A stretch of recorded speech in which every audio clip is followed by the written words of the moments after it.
What is going on, everyone? Welcome to another very exciting episode right here on the MIgardener channel. I am absolutely so pumped for this episode because it's been one I've been waiting for a long time. I wanted to get my onions looking great before we did this video because every single year we grow absolutely amazing onions, and I've really begun to kind of narrow in my focus with the varieties that I grow and how I grow them, and every year it gets better and better. And so lately, we've been posting a lot of pictures on Facebook of the updates, and we also did the July garden tour. And the most common question is, Luke, how on earth do you grow such consistently large onions and have such amazing success with them? And so first off, if you've not yet seen our complete growing guide on onions, I'd recommend checking it out. It is such a wealth of information. But in this episode, I want to touch on my top 3 tips to growing giant onions, because it's a ton of fun. I'll tell you what, when you get an onion that's just massive and it comes right from your garden, it blows your mind. You know, it's just so much fun to grow. So let's get into it. Let's talk about my top 3 tips now. My first tip is a combination, but it's the most important, and it is start from seed and start early. So that's why it's a combination of tips, but I had to put it as my first and my number 1 tip because it's the most important. If you start your onions from seed and you start them early, your onions will have the best chance at getting large. Onions have about 110 days to maturity, but if you start them early, you can get them actually growing earlier before the summer solstice. The summer solstice is when the sun actually begins. It's like the longest day of summer. So every day after the summer solstice is the days getting shorter. The sun is actually going back down an angle in the sky, and the duration of sunlight becomes less. Onions are day specific, they're daylight specific. They have what we call a photosensitivity bulbing cycle. And so if you can get them growing sooner than the summer solstice, that means they're going to have a lot more time to build up their leaf strength, their leaf size, the amount of leaves they have. And that means that once the onions enter their bulbing cycle, every leaf that they have is actually going to turn into a thicker, larger ring on your onion, meaning a larger onion. If you start from sets, and this is the second component to that, is if you start from seeds, you're going to actually have a plant that is going to be growing from seed, meaning that it's not going to risk flowering.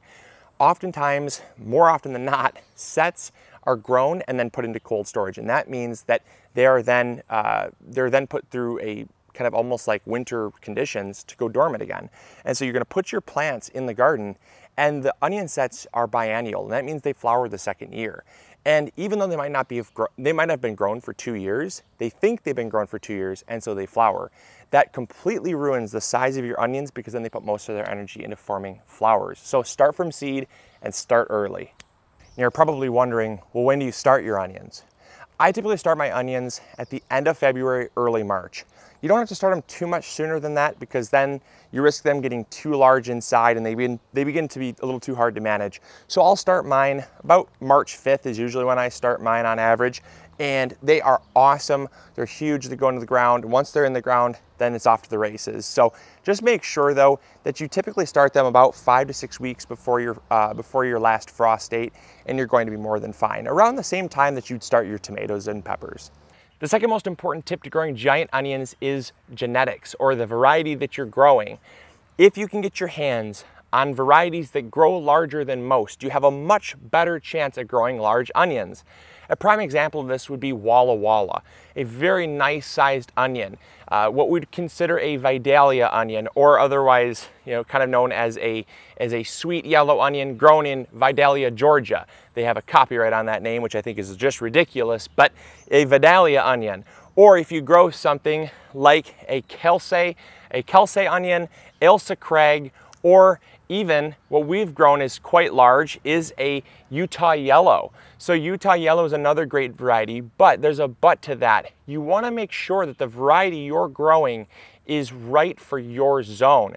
If you're growing in a southern state past the about 35-degree latitude line, you're going to want to grow with a short day onion. If you are below the 35-degree latitude line, you want to grow with a short day onion. That's because the length of days are much shorter. If you're growing in a northern zone above that 35-degree latitude line, you want to grow with a long day onion.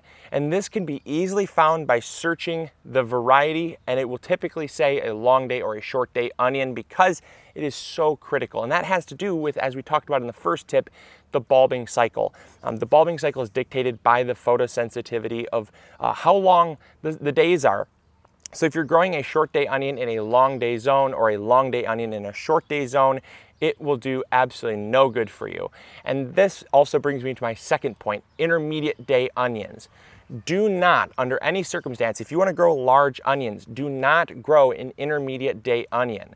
This is something that I obviously am putting in here specifically for large onions, because if you want to grow onions, grow an intermediate day onion and you're going to have great success. But an intermediate day onion has genetics of both long day and short day onions. It's a crossbreed because of the fact that there are specific zones in the United States and around the world, kind of around that 35-degree latitude line, where you might be a little bit above or a little bit below. And there's an onion called an intermediate day onion that has genetics that will do fine in both of those zones. The problem is there's not a definitive bulbing cycle dedicated to those onions. And that means that the onion really doesn't know when to start and it really doesn't know when to stop bulbing. And so your success with them, and in our experience in trying them, they generally do not bulb nearly as large as your definitive long day or definitive short day. So keep that in mind if you want to grow absolutely massive onions. My third and final tip to growing giant onions is pruning. Pruning is not a widely discussed topic when it comes to growing onions, because if you're just growing regular sized onions, you really don't need to prune, and pruning is kind of just a waste of time. But if you want to grow giant onions, pruning is everything. The whole ticket behind pruning is keeping the weight off of the neck of the onion.